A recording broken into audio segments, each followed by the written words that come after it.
마태복음 마지막이죠. 132번째 시간입니다. 다시 위선자와 제자 사이라는 제목으로 말씀을 전하겠습니다.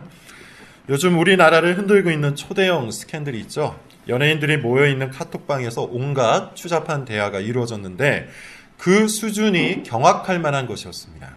우리가 놀라는 이유는 이 사람들이 아주 큰 인기를 누리고 있었던 연예인이었기 때문이죠. 한류 스타라 불리는 사람부터 시작해서 이름만 들어도 알만한 유명인들이 아주 많았습니다. 그냥 겉으로 볼 때는 어떻죠? 잘생기고 노래도 잘하고 아주 매너가 있는 그런 사람들이었어요. 그런 남자들이었는데 그 속을 파보니 어떻습니까? 썩어도 보통 썩은 것이 아니죠. 덕분에 지금 모든 국민들이 분노를 금치 못하고 있습니다. 무엇보다 분노를 금치 못한 이유 중에 하나는 온갖 악행을 저지르면서도 아무런 죄책감을 느끼지 못했던 그들의 행태 때문이에요.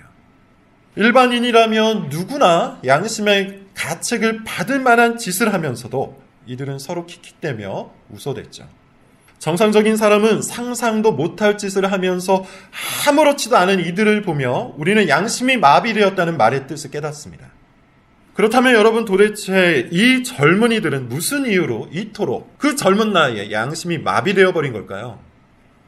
어째서 저 중에 아무도 자신들이 하고 있는 이 짓이 엄청난 범죄라는 것을 깨닫지 못했던 걸까요? 무엇이 이 욕망의 공동체를 끝까지 가도록 만들었을까요?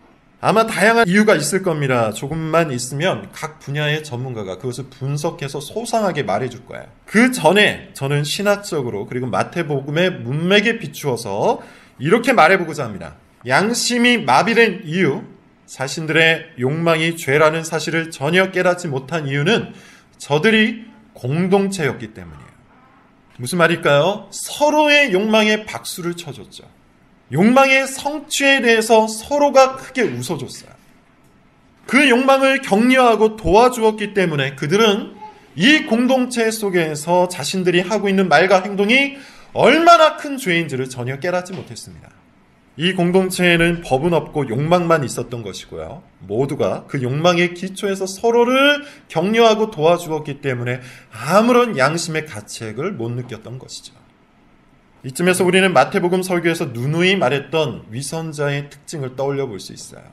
위선은 자기 안에 내재되어 있는 욕망을 아주 세련되게 표현하는 기술이라고 했습니다. 안은 전부 썩어 문드러져 있는데 겉만 깨끗하게 만들어가는 기술이에요.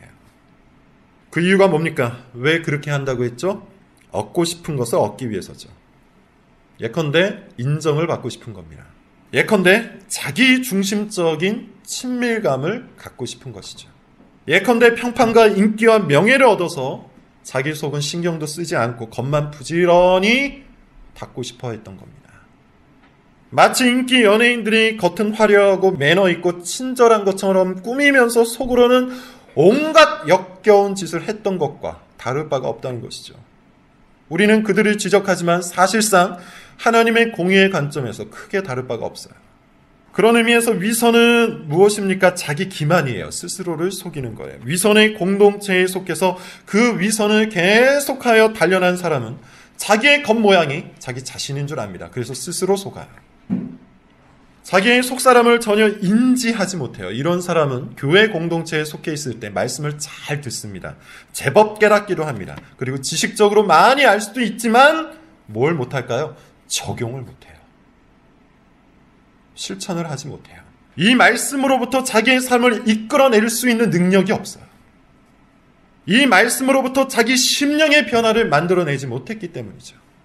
그래서 위선자들은 말씀을 실컷 들어놓고 계속 같은 짓을 합니다. 어리석은 짓이라고 옆에서 아무리 알려줘도 위선자들은 같은 짓을 하면서 그렇지 않다고 발버둥을 쳐요. 그리고 이 어리석은 짓을 받아줄 만한 자신을 징계하지도 않고 자신을 훈계하지도 않고 자신을 책망하지도 않는 어리석은 자들을 또한 찾아 나서죠. 그래서 이런 말을 했어요. 위선자들은 누구와 어울린다고 했습니까? 위선자들과 어울려요. 위선자들은 위선자들을 불러 모아서 위선적인 행동이 사실은 아무런 문제가 없다고 서로를 격려해주고 위선자를 받아주고 위선을 높여주며 위선자가 원하는 친밀감과 평판을 제공해주는 공동체를 형성해요. 그것이 특징입니다. 결국 자기 자신도 그것을 아주 중요하게 여기는 사람들이 같이 모여드는 것이죠. 그렇게 위선자들은 교회 안에서도 위선자들의 공동체, 욕망의 공동체를 형성합니다. 결정적으로 위선의 가장 커다란 문제가 있는데요. 그것이 뭐라고 했죠? 그것 자체가 일종의 구원론이라고 했어요. 우리가 구원받기 위해서 해야 할 것이 뭡니까? 성경적인 구원론은 무엇을 이야기하고 있죠? 자기 죄를 인정하는 것에서 출발해요. 율법에 의해 자극된 이 양심은 우리를 정죄하죠.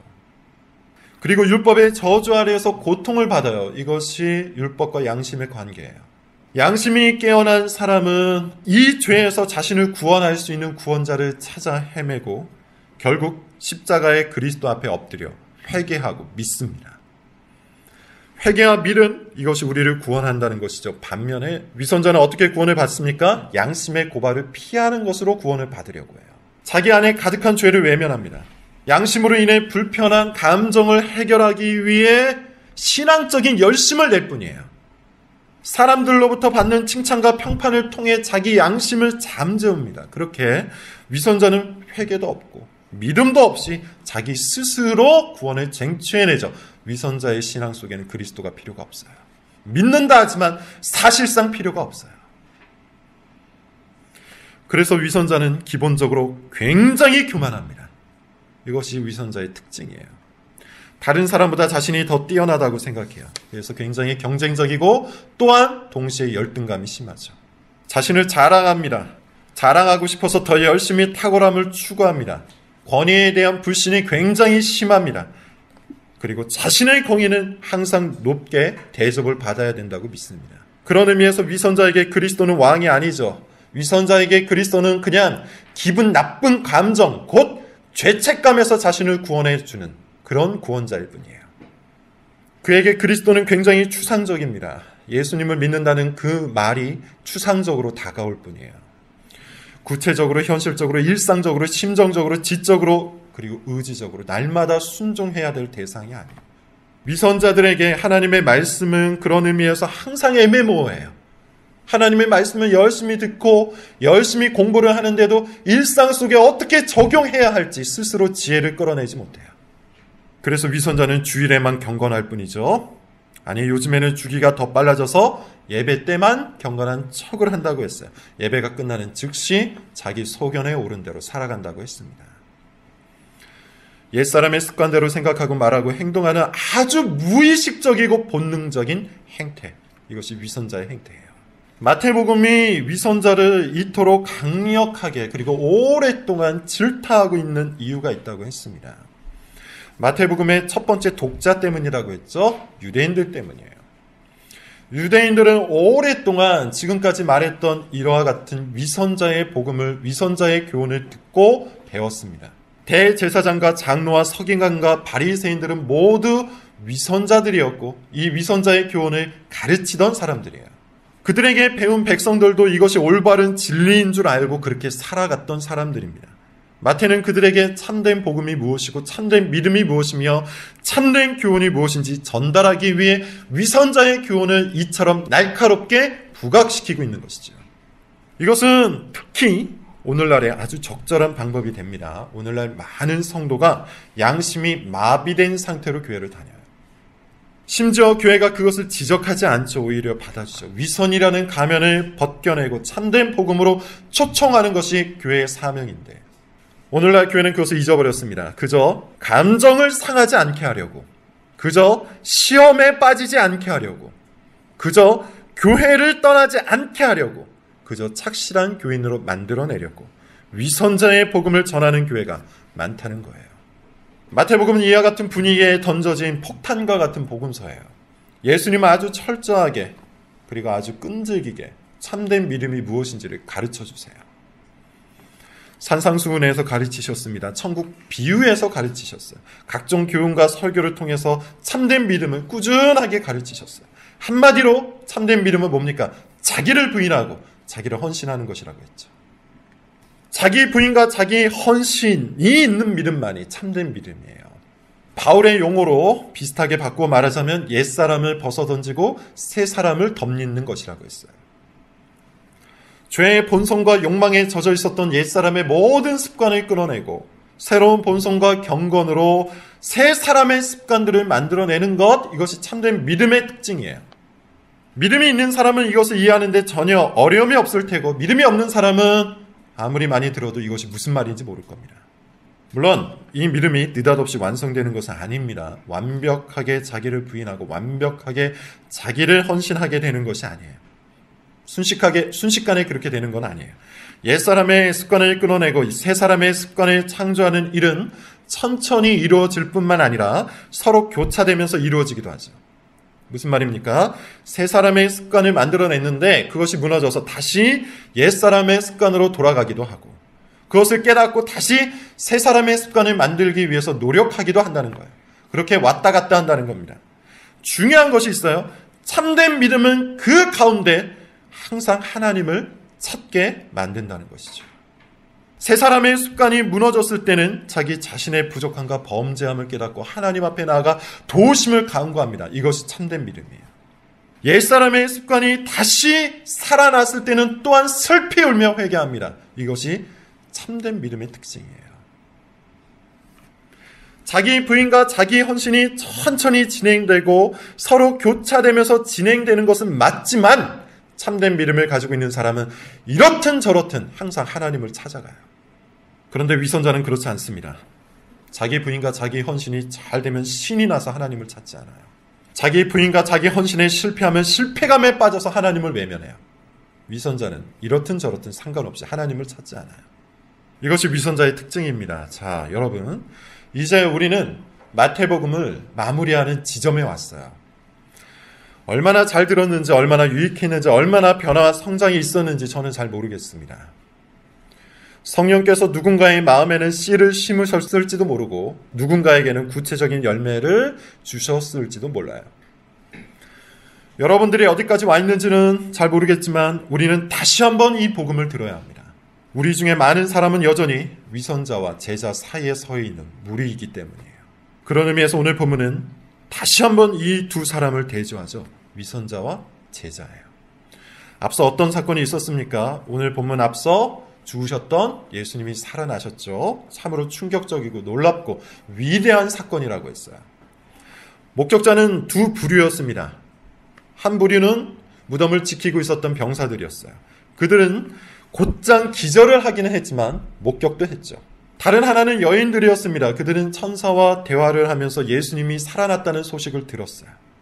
그리고 예수님을 만나기도 했죠. 자, 그리고 이제 그 소식을 들은 이 두 부류의 사람들이 어떻게 소식을 전하는지, 누구에게 소식을 전하는지 한번 살펴보도록 하겠습니다. 먼저 첫 번째 부류를 한번 봅시다. 11절, 12절을 같이 읽어볼게요. 자, 시작.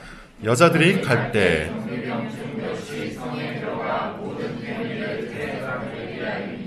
그들이 장로들과 함께 모여 의논하고 군인들에게 돈을 기절했던 경비병이 정신을 차립니다. 무덤을 봤더니 비어있어요.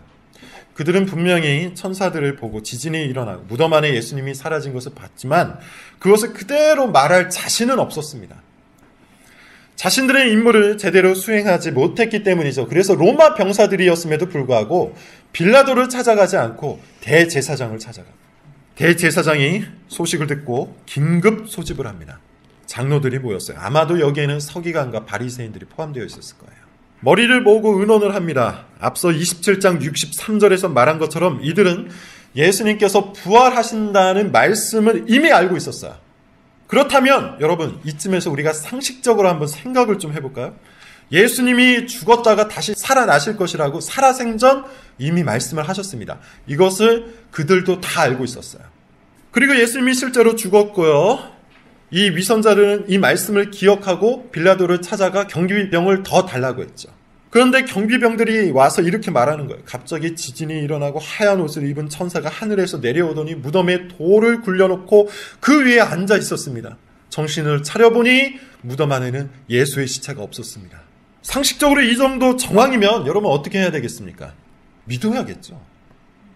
믿는 것이 정상이에요. 예수님께서 부활하신다고 이미 말씀하셨어요. 그리고 이들은 그것을 알고 경비병을 파견했어요. 근데 그 경비병들이 와서 하늘로부터 천사가 와서 이와 같은 일들이 벌어졌다고 해요. 그러면 믿어야 정상이에요. 그런데 이 완고하고 고집스러운 위선자들은 여전해요. 믿지 않습니다. 서로 머리를 맞대고 있는 사람들 중에 단 한 명도 예수님의 부활을 믿는 사람이 없어요. 이 공동체는 마지막까지도 위선의 공동체였던 겁니다. 그리고는 고작해야 이런 꾀를 내죠. 군인들에게 돈을 많이 준 후에 이렇게 말하라고요. 13절부터 15절입니다. 같이 한번 읽어볼게요. 자, 시작. 이르되 너희는 말하기를 그의 제자들이 밤에 와서 만일 이 말이 총독에게 들리면 우리가 권하여 너희로 근심하지 않게 하리라 하니 군인들이 돈을 받고 가르친 대로 하였으니 이 말이 오늘날까지 유대인 가운데 두루. 이 위선자들은 여전히 믿음으로 부활 사건을 대하지 않았습니다. 그렇게 바라보지 않았어요. 그들은 여전히 자신들의 공동체를 포기할 마음이 없었어요. 이 욕망의 공동체, 자기네들이 원하는 것을 마음껏 즐길 수 있는 이 욕망의 공동체를 포기할 마음이 없었어요. 여전히 자신들의 옛사람을 그대로 따르고 싶은 마음이 있었다는 겁니다. 그래서 머리를 굴리죠. 욕망으로 가득한 사람은 항상 머리를 굴리게 되어 있어요.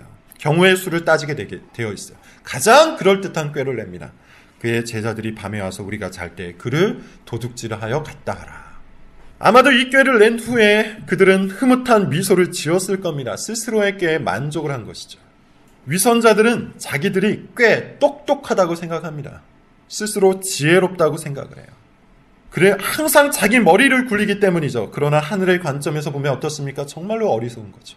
그냥 믿으면 끝나는데 욕망을 이루기 위해서, 욕망을 즐기기 위해서 끝까지 머리를 굴리는 거예요. 자기네에게 가장 이득이 될 만한 것이 무엇인지를 따져본 겁니다. 돈도 받고 위기도 극복할 만한 제안을 받은 군인들은 당연히 이 말을 따라갔어요. 그리고 어리석은 유대인들도 이 소문을 믿었다고 해요.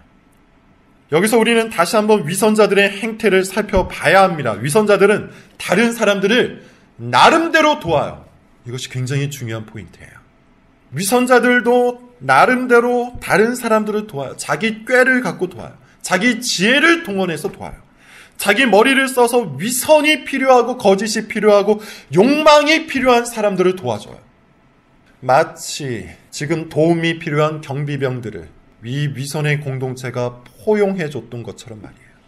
그렇게 자기 편을 만들어버리죠. 이것은 마치 이번에 문제를 일으킨 연예인들이 서로 위기에 처했을 때 도와줬던 것과 다를 바가 없어요. 그들도 서로를 도와줬잖아요.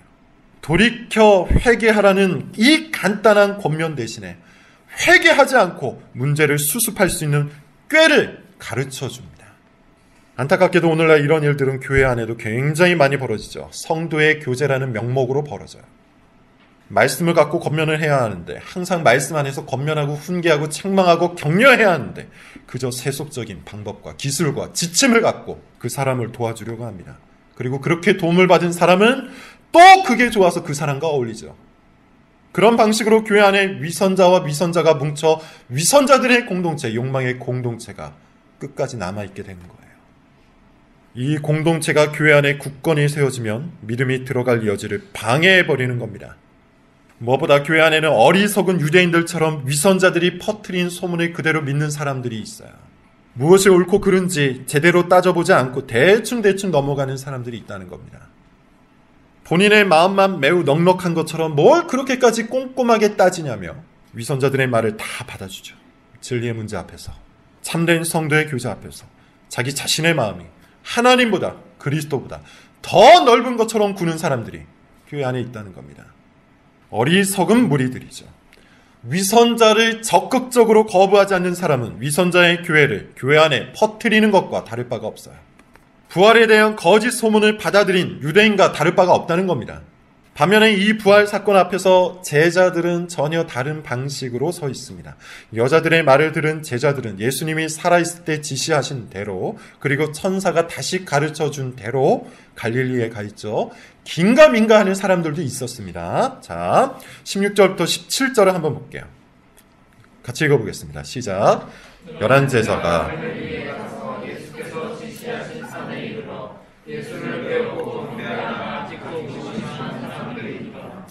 재밌는 것은 아직까지 의심하는 사람들이 있다고 하죠.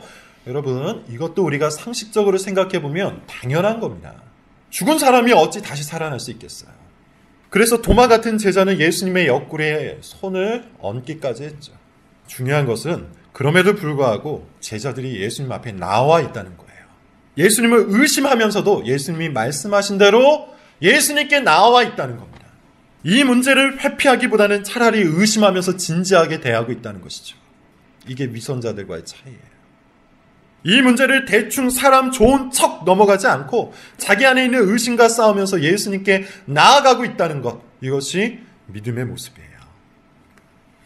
왜냐하면 예수님의 이 말씀은 완전히 믿는 제자, 그리고 여전히 의심하는 제자 모두에게 주어진 말씀인데요. 아주 유명한 말씀이죠. 18절부터 20절 말씀입니다. 우리 같이 한번 읽어볼게요. 자, 시작.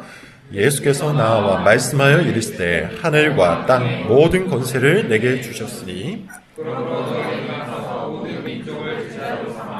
아버지와 아들과 성령의 이름으로 세례를 베풀고 내가 너희에게 분부한 모든 것을 가르쳐 지키게 하라. 볼지어다 내가 세상 끝날까지 너희와 소위 말하는 지상 명령, 가장 높은 명령이에요. 사실 이 구절을 꼼꼼하게 따져가면 할 말이 굉장히 많습니다. 한 시간이 아니라 몇 시간에 걸쳐서 해야 할 말이 이 구절 안에 많이 있는데 여기서는 그냥 문맥에 맞춰서 간단히 보도록만 하겠습니다. 먼저 이 구절은 예수님의 상태가 앞뒤를 감싸고 있죠. 18절은 예수님이 하늘과 땅의 모든 권세가 있고 20절은 그 예수님께서 세상 끝날까지 항상 함께 있을 것이라고 이야기하고 있어요. 다시 말해서 예수님은 왕 대신 주권을 갖고 교회와 마지막 날까지 함께 하실 것을 약속하고 있는 겁니다. 이 본문은 그런 의미에서 개인에게 주어진 말씀이 아니라 교회에게 주어진 말씀이에요. 이것을 믿는 사람들, 곧 교회는 이제 세 가지를 해야 합니다. 첫 번째, 모든 민족을 제자로 삼아야 돼요. 두 번째, 그것은 제자로 삼는 것은 구체적으로 아버지, 아들과 성령의 이름으로 세례를 주는 것이고, 셋째, 예수님이 분부하신 모든 것을 가르쳐 지키게 하는 거예요. 이것이 교회의 사명입니다. 교회는 사람들을 열심히 제자로 만들어갈 사명이 있어요. 그것도 교회 밖에 있는 사람들을 대해서 그렇게 해야 돼요. 그래서 전도도 열심히 해야 하고요. 선교도 열심히 해야 합니다. 이것이 교회의 사명 중 하나예요. 그러기 위해서 그들에게 세례를 줄 수 있어야 하는데 이것은 그리스도와의 연합을 확증해 나가라는 것이죠. 참된 복음을 전해서 참된 믿음을 심어주라는 뜻입니다. 마지막으로 교회 안에 들어온 사람들에게 어떻게 해야 합니까? 말씀을 가르쳐야 돼요. 힘써 가르쳐야 돼요. 그리고 그 말씀대로 살도록 권면하고 훈계하고 격려하고 책망해서 지키게 만들어야 되는 거예요. 이것이 교회의 사명이요. 제자가 살아가는 삶의 방식입니다. 자, 여러분 얼마나 간결하고 얼마나 단순합니까? 머리를 굴릴 필요가 없어요. 우리는 항상 이것을 위해 살아가야 돼요. 직장에서도 우리의 목표는 모든 사람들을 제자로 삼는 것이 되어야 돼요. 신앙을 숨겨서 자기 성공을 도모하는 것은 제자의 모습이 아니죠. 자기 신앙을 부끄럽게 여겨서 할 수만 있다면 숨기고자 노력한다면 이건 제자의 모습이라고 할 수 없어요. 우리는 말로써 그리고 삶으로써 그리스도의 제자가 된다는 것이 어떤 것인지를 세상 가운데 드러내야 돼요. 그래서 할 수만 있다면 모든 사람들이 교회 안에 찾아와 그리스도를 만날 수 있도록 해야 합니다. 그리스도를 참으로 믿게 된 사람이 있다면 이제 우리는 그들을 가르쳐야겠죠. 그래서 열심히 배우는 거예요. 나 자신만을 위해서 배우는 것이 아니라 가르치기 위해서 배우는 거예요. 뿐만 아니라 성도의 교제를 통해서 배운 바대로 살도록 권면을 해야 합니다. 가르쳐 지키게 하는 것이 바로 그거예요. 성도의 교제를 말하는 겁니다. 가르치는 걸로 끝나지 않고 그것을 지키도록 권면하고 때로는 훈계를 하는 거예요. 우리의 모든 삶이 여기에 집중되어 있어야 합니다. 이것이 교회의 사명이에요. 여러분, 이제 말씀을 맺겠습니다. 부활하신 예수님 앞에서 두 개의 공동체가 서로 다른 두 개의 방식으로 서 있어요. 위선자의 공동체는 부활 사건 앞에서도 아무런 충격을 받지 않았죠. 이 사건 앞에서도 오로지 자신들의 욕망을 지킬 생각을 했을 뿐이에요. 그래서 머리가 복잡했어요. 괜히 저쪽으로 휩쓸리는 사람이 없도록 자기네 편을 계속해서 만들어갑니다. 이 방법 저 방법으로 그들을 도와주면서 편을 늘려가요. 위선자의 공동체는 자기들을 보호하고 자기들을 불릴 계획만 세워갑니다. 반면에 제자 공동체는 어떻습니까? 예수님의 말씀을 붙들죠. 믿음이 연약해도 붙들어요. 힘없는 손가락으로도 그 말씀을 붙들고자 노력해요. 자기에게 집중된 생각과 삶을 거두어들이고 예수님이 말씀하신 대로 복음 중심, 말씀 중심, 교회 중심으로 자기 삶을 만들어가요. 제자 공동체는 사람들을 불리는 것에 관심을 두기보다 사람들을 제자로 만드는 것에 관심을 둡니다. 자기 편을 만드는 일에는 관심이 없고 오직 그리스도의 제자를 만드는 일에만 관심이 있다는 거예요. 그래서 제자 공동체에는 특징이 있어요. 첫째, 제자 공동체는 질서가 잡혀 있습니다. 하늘과 땅의 모든 권세를 예수님이 갖고 계시기 때문에 항상 그분의 말씀 뒤편에 서 있어요. 자기 말이 앞서거나 자기 생각이 앞서지 않습니다. 자기를 내세우지도 않습니다. 그리스도가 앞장서 있는 공동체, 그것이 제자 공동체예요. 둘째, 방향이 아주 균형 있게 잘 세워져 있죠. 위선자의 공동체는 오직 한 방향이에요. 자기 자신만을 향해서 서 있어요. 반면에 제자 공동체는 말씀대로 밖을 향해서 그리고 안을 향해서 잘 서 있습니다. 제자를 삼기 위해 모든 민족을 향해 서 있어요. 직장, 동료, 이웃, 사촌, 불특정 시민들을 향해 서 있습니다. 동시에 제자로 만들기 위해 또한 교회 성도들을 향해 서 있습니다. 올바른 성도의 교제를 나누기 위해 힘을 쓰고 가르치고 지키게 하려고 스스로를 잘 단련해가요. 셋째, 제자 공동체는 담대하고 활력이 있죠.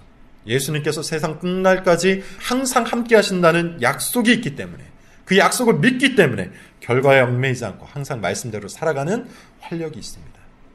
그렇게 우리는 다시 한번 위선자와 제자 사이에 서서 이 말씀을 듣고 있어요. 이 구도는 마태복음이 의도적으로 만들어내고 있는 구도입니다. 예수님은 위선자와 제자 사이에 서 있는 수많은 무리들을 향해서 말씀을 계속해서 하고 계시죠. 제자가 되라는 촉구를 하고 계세요. 위선자의 교훈에서 돌이키라고 말씀하고 계세요. 안타깝게도 많은 당시 유대인들은 위선자의 교훈에 귀를 기울이고 그리스도에게서 돌아섰습니다. 그렇다면 이제 우리는 어떻게 해야 할까요? 위선자의 공동체에 가면 병사들과 같이 안전을 얻고 돈도 얻을 수 있어요. 그들이 말해주는 것처럼 말하고 행동하면서 지금처럼 아무런 문제 없이 살아갈 수 있어요. 그러나 끝내 부활의 영광을 맛보지 못하겠죠. 제자 공동체로 가면 어떨까요? 많은 것을 포기해야 합니다. 단순하고 간결하게 살아가기 위해서 지금까지 내가 붙들고 살아왔던 이 욕망들을 많이 버려야 돼요. 그러나 거기에는 진리가 있습니다. 생명이 있어요. 무엇보다도 그리스도가 계시죠. 왕 대신 그리스도가 세상 끝날까지 우리와 함께 할 것이라는 약속도 있습니다. 지금까지와 전혀 다른 삶을 살아야겠지만 지금까지와 전혀 다른 행복을 맛보게 될 거예요. 여러분, 어디로 가시겠습니까? 위선자의 공동체를 찾아가시겠습니까? 제자 공동체를 찾아가시겠습니까? 위선자와 제자 사이에 서 있는 여러분, 어떤 삶을 택하겠습니까? 성령의 역사가 힘있게 일어나서 마태복음의 이 모든 말씀들이 진리와 생명이 되어 심령을 변화시킬 수 있기를 간절히 기도합니다.